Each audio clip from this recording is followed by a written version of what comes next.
Chennai super Kings CSK ತಂಡಕ್ಕೆ ಈ IPL 2026 ಸೀಸನ್ನ ಮೊದಲ ಗೆಲುವು ಕೊನೆಗೂ ಸಿಕ್ಕಿದೆ. ಏಪ್ರಿಲ್ 11 ಶನಿವಾರದಂದು ಚೆನ್ನೈನ ಎಂ.ಎ. ಚಿದಂಬರಂ ಕ್ರೀಡಾಂಗಣದಲ್ಲಿ ನಡೆದ ಪಂದ್ಯದಲ್ಲಿ ಡೆಲ್ಲಿ ಕ್ಯಾಪಿಟಲ್ಸ್ ಡಿಸಿ ತಂಡವನ್ನ 23 ರನ್ಗಳಿಂದ ಸೋಲಿಸಿ ಸಿಎಸ್ಕೆ ಖಾತೆ ತೆರೆದಿದೆ.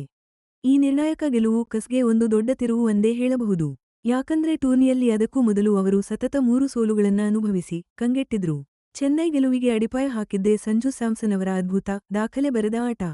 ಅವರು ಕೇವಲ 56 ಎಸೆತಗಳಲ್ಲಿ ಬರೋಬ್ಬರಿ ಅಜೇಯ 115 ರನ್ ಸಿಡಿಸಿ ಪಂದ್ಯದ ಚಿತ್ರಣವನ್ನೇ ಬದಲಾಯಿಸಿದ್ರು.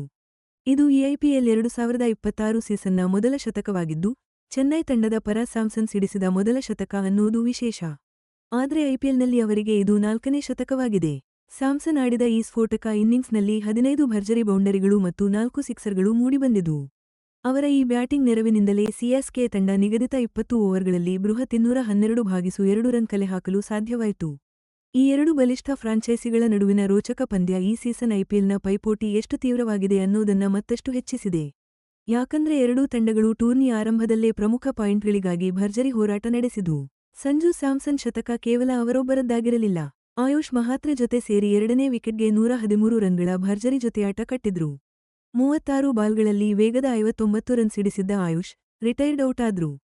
2026ರ ಸೀಸನ್ಗೂ ಮುನ್ನ ರಾಜಸ್ಥಾನ್ ರಾಯಲ್ಸ್ನಿಂದ ಚೆನ್ನೈ ಸೂಪರ್ ಕಿಂಗ್ಸ್ಗೆ ಟ್ರೇಡ್ ಆಗಿದ್ದ ಸ್ಯಾಮ್ಸನ್ ಮೊದಲ 3 ಪಂದ್ಯಗಳಲ್ಲಿ ಅಷ್ಟೇನು ದೊಡ್ಡ ಸ್ಕೋರ್ ಮಾಡದಿದ್ದರಿಂದ ಅವರ ಬಗ್ಗೆ ಮಾತುಗಳು ಶುರುವಾಗಿದ್ವು. ಆದರೆ ಡೆಲ್ಲಿ ಕ್ಯಾಪಿಟಲ್ಸ್ ವಿರುದ್ಧದ ಅವರ ಅಬ್ಬರದ ಪ್ರದರ್ಶನ ವಿಮರ್ಶಕರಿಗೆ ಉತ್ತರ ಕೊಟ್ಟಂತಾಗಿತ್ತು. ಜೊತೆಗೆ ಸಿಎಸ್ಕೆ ಅಭಿಯಾನಕ್ಕೆ ಹೊಸ ಜೀವ ತುಂಬಿತ್ತು. ಡೆಲ್ಲಿ ಕ್ಯಾಪಿಟಲ್ಸ್ನ ಚೇಸಿಂಗ್ ಭರ್ಜರಿಯಾಗಿ ಶುರುವಾಯಿತು. ಓಪನರ್ಗಳಾದ ಕೆಎಲ್ ರಾಹುಲ್ ಮತ್ತು ಪಥು ನಿಸ್ಸಂಕ ಭದ್ರ ಬುನಾದಿ ಹಾಕಿದ್ರು. ನಿಸ್ಸಂಕ 24 ಬಾಲ್ಗಳಲ್ಲಿ 41 ರನ್ ಸಿಡಿಸಿದ್ರೆ, ರಾಹುಲ್ ಕೂಡ ಆರಂಭಿಕ 61 ರನ್ಗಳ ಜೊತೆಯಾಟಕ್ಕೆ ಕೈಜೋಡಿಸಿದ್ರು. ಆದ್ರೆ ಪವರ್ಪ್ಲೇ ಬಳಿಕ ಪಂದ್ಯದ ಗತಿ ಸಂಪೂರ್ಣವಾಗಿ ಬದಲಾಯಿತು. ಯಾಕಂದ್ರೆ ಸಿಎಸ್ಕೆ ಬೌಲರ್ಗಳು ಪ್ರಮುಖ ವಿಕೆಟ್ಗಳನ್ನು ಉರುಳಿಸಿ ಡೆಲ್ಲಿ ಮೇಲೆ ಒತ್ತಡ ಹೆಚ್ಚಿಸಿದ್ರು. ಡೆಲ್ಲಿ ಕ್ಯಾಪಿಟಲ್ಸ್ ಬೆನ್ನಟ್ಟುತ್ತಿದ್ದಾಗ ಪಂದ್ಯದ ಗತಿಯನ್ನೇ ಬದಲಿಸಿದ್ದು ಚೆನ್ನೈ ಸೂಪರ್ ಕಿಂಗ್ಸ್ನ ಶಿಸ್ತಿನ ಹಾಗೂ ಪರಿಣಾಮಕಾರಿ ಬೌಲಿಂಗ್. ಜೇಮಿ ಓವರ್ಟನ್ ಕೇವಲ 18 ರನ್ಗೆ 4 ವಿಕೆಟ್ ಪಡೆದು ಕ್ಯಾಪಿಟಲ್ಸ್ನ ಮಧ್ಯಮ ಕ್ರಮಾಂಕವನ್ನ ಸಂಪೂರ್ಣವಾಗಿ ಉರುಳಿಸಿದ್ರು.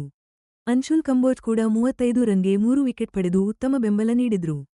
ಟ್ರಿಸ್ಟಾನ್ ಸ್ಟಬ್ಸ್ 38 ಬಾಲ್ಗಳಲ್ಲಿ 60 ರನ್ ಸಿಡಿಸಿ ಹೋರಾಟ ಮಾಡಿದ್ರು. ಔಕಿಬ್ ನಬಿ ತಂಡದಲ್ಲಿದ್ರು. ಕೊನೆಗೂ ಡೆಲ್ಲಿ ಕ್ಯಾಪಿಟಲ್ಸ್ 20 ಓವರ್ಗಳಲ್ಲಿ 189 ರನ್ಗೆ ಆಲ್ಔಟ್ ಆಗಿ ಸೋಲೊಪ್ಪಿಕೊಂಡಿತು. ಡೆಲ್ಲಿ ಆರಂಭದಲ್ಲಿ ಅಬ್ಬರಿಸಿದ್ರು. ಆಮೇಲೆ ಚೆನ್ನೈ ಅವರನ್ನ ಕಟ್ಟಿಹಾಕೋಕೆ ಮಾಡಿದ ತಂತ್ರ ತುಂಬಾ ಪರಿಣಾಮಕಾರಿಯಾಯಿತು. ಕ್ಯಾಪ್ಟನ್ ಋತುರಾಜ್ ಗಾಯಕ್ವಾಡ್ ಅವರ ತಂತ್ರಗಾರಿಕೆ ಜೊತೆಗೆ ತಂಡದ ಉತ್ತಮ ಫೀಲ್ಡಿಂಗ್ ಕೂಡ ಗೆಲುವಿಗೆ ಪ್ರಮುಖ ಕಾರಣ. ಇನ್ನಿಂಗ್ಸ್ ಆರಂಭದಲ್ಲಿ ಖಲೀಲ್ ಅಹ್ಮದ್ ನಿಸ್ಸಂಕ ಅವರ ಕ್ಯಾಚ್ ಬಿಟ್ಟಿದ್ರು. ಅದು ಅಷ್ಟೇನು ದೊಡ್ಡ ನಷ್ಟವನ್ನ ಮಾಡ್ಲಿಲ್ಲ. ಈ ಗೆಲುವು ಐಪಿಎಲ್ 2026ರ ಪಾಯಿಂಟ್ಸ್ ಟೇಬಲ್ ಮೇಲೆ ತಕ್ಷಣದ ಪರಿಣಾಮ ಬೀರಿದೆ. ಈ ಹಿಂದೆ ಪರದಾಡುತ್ತಿದ್ದ ಚೆನ್ನೈ ಸೂಪರ್ ಕಿಂಗ್ಸ್ 4 ಪಂದ್ಯಗಳಲ್ಲಿ 1 ಗೆಲುವು 3 ಸೋಲು ಕಂಡಿದ್ದು, ಈಗ 2 ಅಂಕಗಳೊಂದಿಗೆ 9ನೇ ಸ್ಥಾನಕ್ಕೆ ಏರಿದೆ.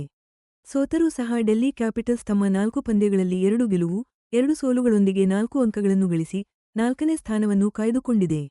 ರಾಜಸ್ಥಾನ್ ರಾಯಲ್ಸ್ ಸದ್ಯ ಅಂಕಪಟ್ಟಿಯಲ್ಲಿ ಅಗ್ರಸ್ಥಾನದಲ್ಲಿದೆ. ಟೂರ್ನಿಯ ಶುರುವಲ್ಲೇ ತಮ್ಮ ಅದ್ಭುತ ಪ್ರದರ್ಶನವನ್ನು ಮುಂದುವರೆಸಿದೆ. ಎರಡೂ ತಂಡಗಳಲ್ಲಿ ಅನುಭವಿ ಆಟಗಾರರು ಮತ್ತು ಹೊಸ ಪ್ರತಿಭೆಗಳಿರುವುದು ಈ ಬಾರಿಯ ಟೂರ್ನಿಯ ಸ್ಪರ್ಧೆಯನ್ನು ಮತ್ತಷ್ಟು ಹೆಚ್ಚಿಸಿದೆ. ಋತುರಾಜ್ ಗಾಯಕ್ವಾಡ್ ಸಿಎಸ್ಕೆ ತಂಡವನ್ನು ಮುನ್ನಡೆಸುತ್ತಿದ್ದರೆ, ಆಲ್ರೌಂಡರ್ ಅಕ್ಷರ್ ಪಟೇಲ್ ಡೆಲ್ಲಿ ಕ್ಯಾಪಿಟಲ್ಸ್ ತಂಡದ ನಾಯಕರಾಗಿದ್ದಾರೆ. ಜೀವಂತ ದಂತಕಥೆಯಾದ ಎಂ.ಎಸ್. ಧೋನಿ ನಾಯಕರಾಗಿ ಇಲ್ಲದಿದ್ದರೂ ವಿಕೆಟ್ ಕೀಪರ್, ಫಿನಿಶರ್ ಮತ್ತು ಮೆಂಟರ್ ಆಗಿ ಸಿಎಸ್ಕೆ ತಂಡದಲ್ಲಿ ಪ್ರಮುಖ ಪಾತ್ರ ವಹಿಸಿಕೊಂಡು ತಮ್ಮ ನಂಟನ್ನು ಮುಂದುವರೆಸಿದ್ದಾರೆ. ಕಾಫ್ ಸ್ಟ್ರೈನ್ ಕಾರಣ ಧೋನಿ ಐಪಿಎಲ್ 2026ರ ಮೊದಲ 2 ವಾರ ಆಡಿರಲಿಲ್ಲ. ಆ ವೇಳೆ ಸಂಜು ಸ್ಯಾಮ್ಸನ್ ಸಿಎಸ್ಕೆ ತಂಡಕ್ಕೆ ಟ್ರೇಡ್ ಆಗಿ ವಿಕೆಟ್ ಕೀಪಿಂಗ್ ಜವಾಬ್ದಾರಿಯನ್ನು ನಿಭಾಯಿಸಿದ್ದರು. ಐಪಿಎಲ್ 2026 ಸೀಸನ್ ಟೂರ್ನಮೆಂಟ್ನ 19ನೇ ಆವೃತ್ತಿ ಮಾರ್ಚ್ 28ರಿಂದ ಮೇ 31ರವರೆಗೆ ನಡೆಯಲಿದೆ. ಇದರಲ್ಲಿ 10 ತಂಡಗಳು 13 ಸ್ಥಳಗಳಲ್ಲಿ ಒಟ್ಟು 74 ಪಂದ್ಯಗಳನ್ನ ಆಡ್ತಾವೆ. ಹಾಲಿ ಚಾಂಪಿಯನ್ಸ್ ಆಗಿರುವ ರಾಯಲ್ ಚಾಲೆಂಜರ್ಸ್ ಬೆಂಗಳೂರು ಆರ್ಸಿಬಿ ಇರೋದ್ರಿಂದ ಇದು ಬೇರೆ ತಂಡಗಳಿಗೆ ಮತ್ತಷ್ಟು ಪೈಪೋಟಿ ಮತ್ತು ಗೆಲ್ಲುವ ಹಂಬಲವನ್ನು ಸೃಷ್ಟಿಸಿದೆ.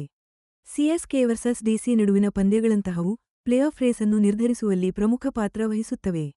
ಅಷ್ಟೇ ಅಲ್ಲದೆ ಯಾವ ತಂಡಗಳು ಆರಂಭದಲ್ಲೇ ಉತ್ತಮ ವೇಗ ಪಡೆದುಕೊಳ್ಳುತ್ತವೆ ಅನ್ನೋದನ್ನೂ ಇಂತಹ ಪಂದ್ಯಗಳು ನಿರ್ಧರಿಸುತ್ತವೆ. ಹಲವು ಸ್ಟಾರ್ ಆಟಗಾರರು ಮತ್ತು ತಂತ್ರಗಾರಿಕೆಯ ಕೋಚ್ಗಳು ಇರುವುದರಿಂದ ಪ್ರತಿಯೊಂದು ಪಂದ್ಯವೂ ತಂಡಗಳ ಬಲ ಮತ್ತು ದುರ್ಬಲತೆಗಳ ಬಗ್ಗೆ ಪ್ರಮುಖ ಮಾಹಿತಿಯನ್ನು ಒದಗಿಸುತ್ತೆ. ಈ ಪಂದ್ಯದಲ್ಲಿ ಸಂಜು ಸ್ಯಾಮ್ಸನ್ ಮತ್ತು ಜೇಮಿ ಓವರ್ಟನ್ ಅವರಂತಹ ಆಟಗಾರರ ಪ್ರದರ್ಶನ, ಬಿಗಿಯಾದ ಪೈಪೋಟಿಯ ಪಂದ್ಯಗಳಲ್ಲಿ ಪ್ರಮುಖ ಆಟಗಾರರು ಯಾವ ರೀತಿ ಫಲಿತಾಂಶದ ಮೇಲೆ ಪ್ರಭಾವ ಬೀರಬಲ್ಲರು ಅನ್ನೋದನ್ನ ಮನದಟ್ಟು ಮಾಡಿಸುತ್ತೆ. ಟೂರ್ನಮೆಂಟ್ ಮುಂದೆ ಸಾಗಿದಂತೆ ಪಾಯಿಂಟ್ಸ್ ಟೇಬಲ್ನಲ್ಲಿನ ಲೆಕ್ಕಾಚಾರಗಳು ಬದಲಾಗುತ್ತಲೇ ಇರುತ್ತವೆ.